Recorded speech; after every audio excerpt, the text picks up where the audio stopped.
La notion d'intervalle va nous être utile aujourd'hui dans le cadre de ce deuxième cours-là, puisqu'on devra s'en servir pour donner des parties de graphique dans lesquelles on va observer des choses.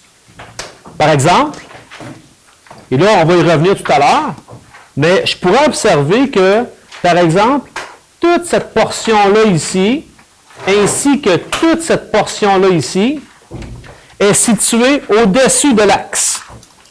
Ça a un nom, ça. Dans ce temps-là, on dit que c'est positif. On va le revoir tout à l'heure. Mais pour être capable de le nommer, ou d'être capable de dire c'est où dans le graphique que c'est positif, on va se servir d'intervalle, et on dira, par exemple, de moins 12 jusqu'à moins 6, inclusivement, c'est positif, ainsi que, donc, union, de 2 à 6. Et c'est là qu'on va se servir de ce que j'ai vu avec vous au dernier cours. Donc, essentiellement, aujourd'hui, ce que je veux faire avec vous, c'est passer à travers les caractéristiques d'une fonction. Parce que ce que vous aurez à faire en bout de piste, c'est de faire l'analyse d'une fonction.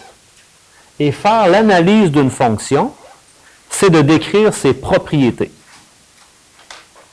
Ce que vous devez comprendre, dans le chapitre, je vais vous guider. Je vais vous poser des questions. Et les devoirs que vous allez avoir à faire, on va vous poser des questions du genre, quel est le domaine? Il y a des choses que vous avez vues en trop là-dedans. Là. Quel est le domaine? Quelle est l'image? C'est quoi les intervalles de croissance, de décroissance, ainsi de suite. Mais ce qu'il faut viser, c'est qu'à la fin du chapitre, la question que je peux vous poser, c'est « Fais l'analyse de cette fonction-là ». Et là, faire l'analyse, ça sera à vous de sortir toutes les caractéristiques sans que je vous aide. Et ça, il faudra en avoir fait, bien sûr. Donc aujourd'hui, ce que je fais avec vous, je vais reprendre chaque caractéristique. On va regarder c'est quoi la définition. Et à l'aide de l'exemple qu'on a sous les yeux ici en haut, on ira répondre aux questions dans la colonne de droite ici. C'est bon. Donc, première des choses, première propriété, le domaine. La définition du domaine d'une fonction, on dit c'est l'ensemble des valeurs que prend la variable indépendante. La variable indépendante, on se souvient tous que ça, c'est la variable x.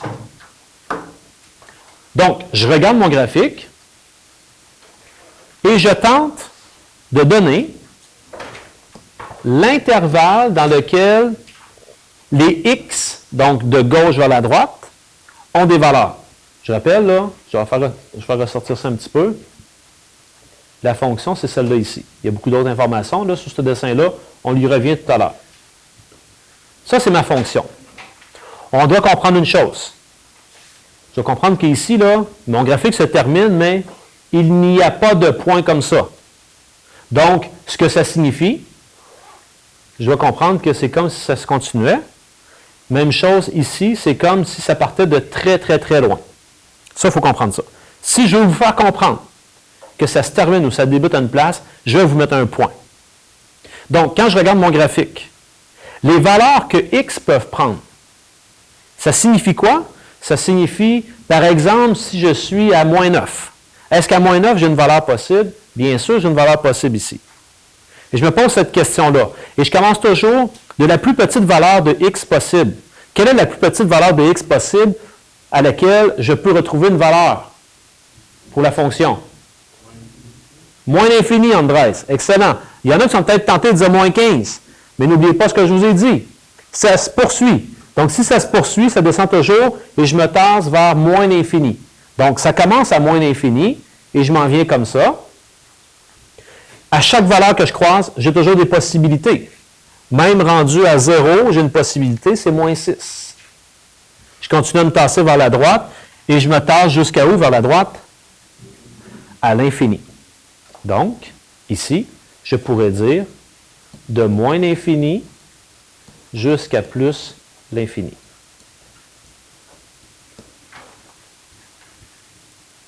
Mélanie? J'ai pas bien compris pourquoi est-ce que c'est une fonction. Pourquoi que c'est une fonction? OK. on va avoir la chance d'y revenir. Une fonction, la définition mathématique d'une fonction, c'est pour chaque valeur de x, il n'y a qu'un seul y possible. Visuellement, regarde bien ce que je vais te faire ici. Je trace une belle droite verticale et que cette droite-là, je m'amuse à la déplacer. À chaque fois, x vaut 7, est-ce que j'ai plusieurs valeurs possibles? Pour x vaut 7, j'en ai une seule, c'est ici, à moins 4. Tant que je me déplace comme ça, je ne touche jamais à 2 reprises à la fonction. Ça, c'est une fonction. Et je pourrais ajouter ceci. Si ma fonction, là ce n'est pas le cas, imaginons qu'ici, elle avait tourné comme ça, qu'elle avait fait ça comme ça, qu'elle avait fait ça. Ce n'est pas une fonction. Parce que je peux rapidement voir que, par exemple, ici, là, à 11, ben, j'ai 3 valeurs possibles. Là, là et là. Ce n'est pas une fonction. OK. Ceci dit, revenons à ce qu'on vient de dire. On a dit que le domaine, de moins l'infini jusqu'à plus l'infini. On est d'accord que c'est tous les nombres. Oui? Est-ce qu'il y en a qui se souviennent tous les nombres? Qu'est-ce que j'avais dit au dernier cours pour ça? C'était quoi? Réel. Qui nous a dit ça? Louis-Guy? Excellent. Ou les réels. C'est un synonyme. Les deux réponses sont bonnes. Je poursuis. Donc, on retient le domaine. Je fais une lecture de gauche à droite. Autre caractéristique. L'image. On dit l'image, c'est l'ensemble des valeurs que prend la variable dépendante. Variable dépendante, il est question ici de y. Donc, je vais faire le même exercice et je vais aller voir y dans mon dessin que j'ai ici. Quel est l'intervalle dans lequel j'ai des valeurs possibles pour y? Toujours en commençant par la plus petite valeur possible.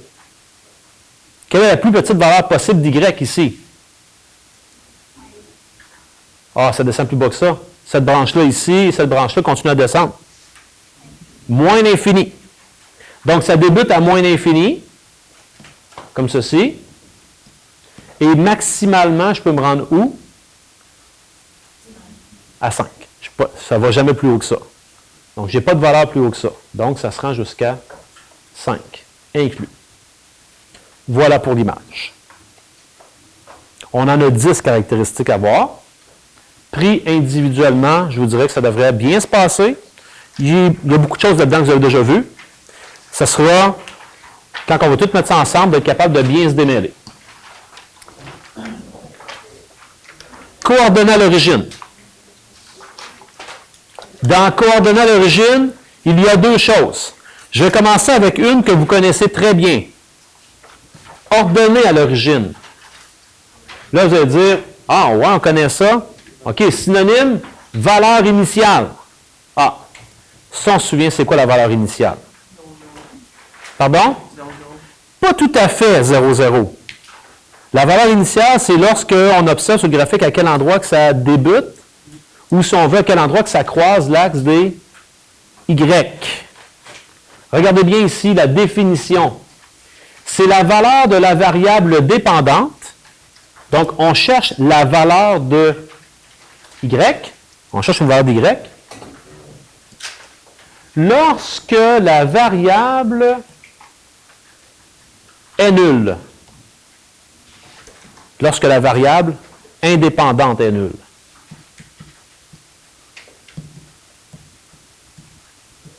La variable indépendante, bien sûr, on parle de x. On est tous capables de voir l'ordonnée à l'origine, valeur initiale, c'est quoi? Si je m'en viens ici dans mon graphique que j'avais au départ,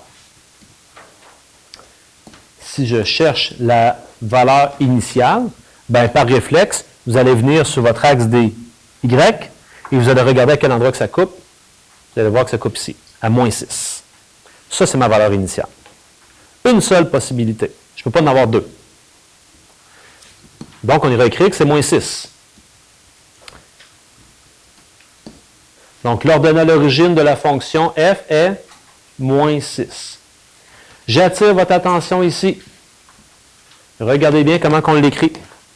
On peut aussi écrire f de 0.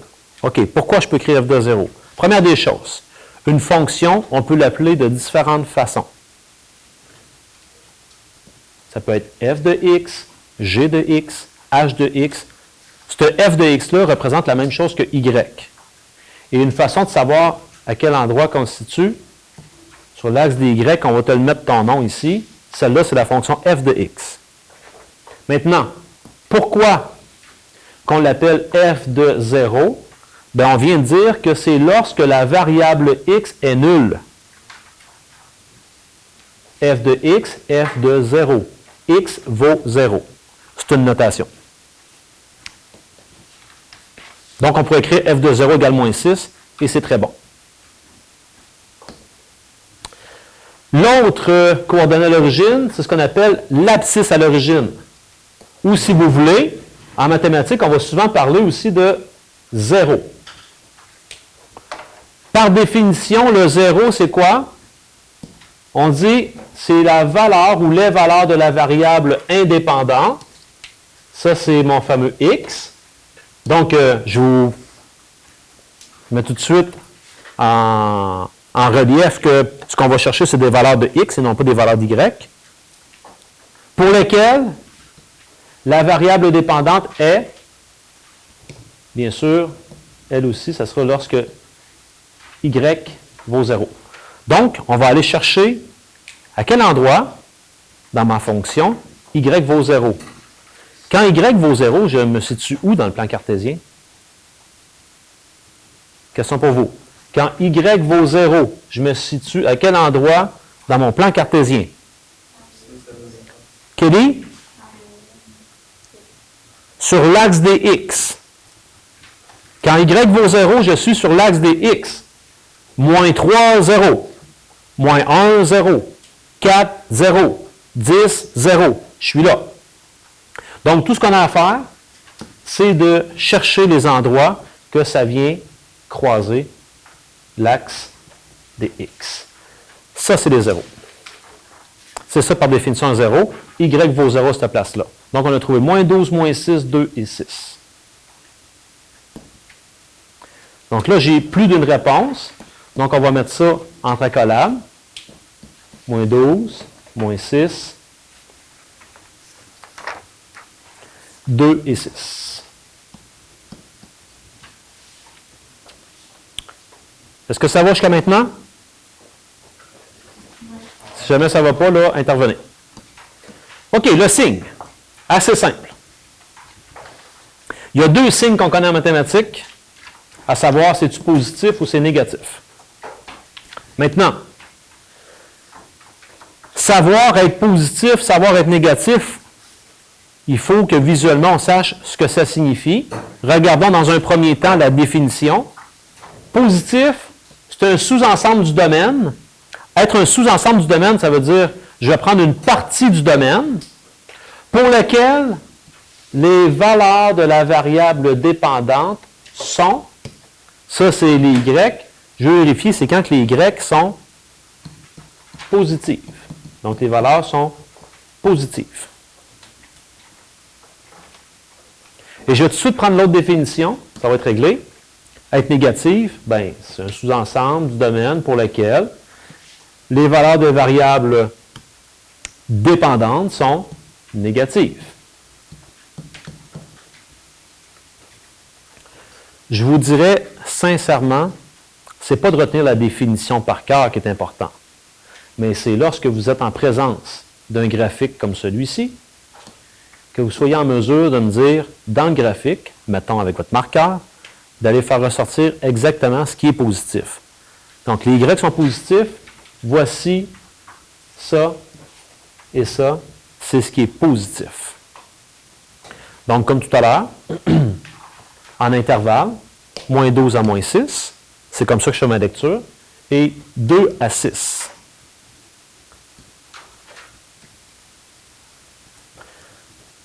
Il y a une façon de l'écrire. On dit la fonction f est positive pour x élément, puis on le prend où? C'est où que c'est positif? Ben, on a vu que c'était de moins 12 à moins 6. Union, il y a aussi de 2 jusqu'à 6.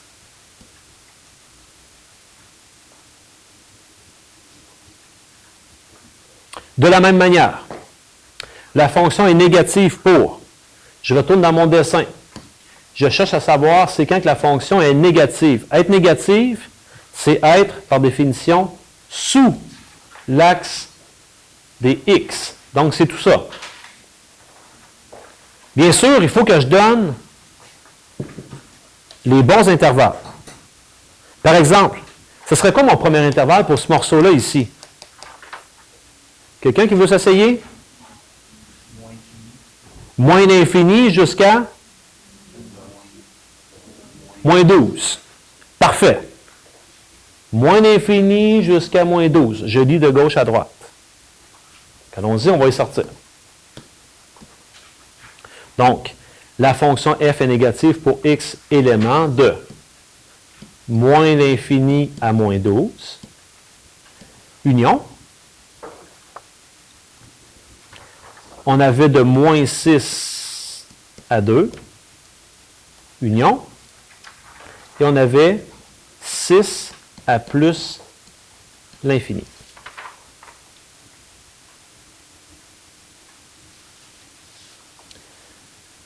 J'ai volontairement mis ici une petite note sous ce tableau-là, une remarque.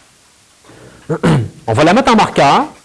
Je vais tenter autant que possible de bien vous la faire comprendre, mais je tiens à vous dire que c'est très rare, très, très rare qu'on aura à utiliser ce concept-là, mais il faut quand même le savoir. Donc, la remarque va dans le sens suivant. Par convention au zéro, la fonction est considérée comme à la fois positive et négative.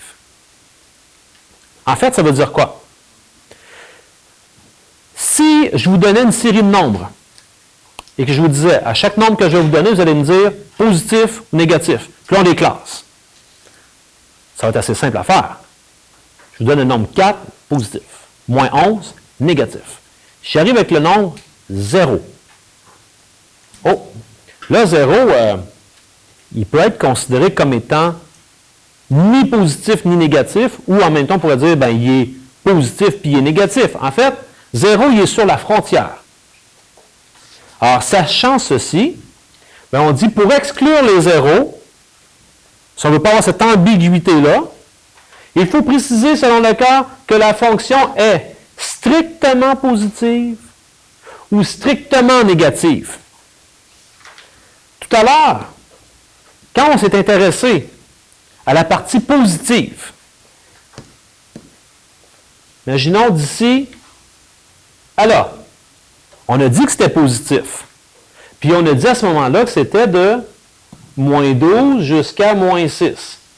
On est-tu d'accord que directement à moins 12, j'étais sur le 0, et directement à moins 6, j'étais sur le 0.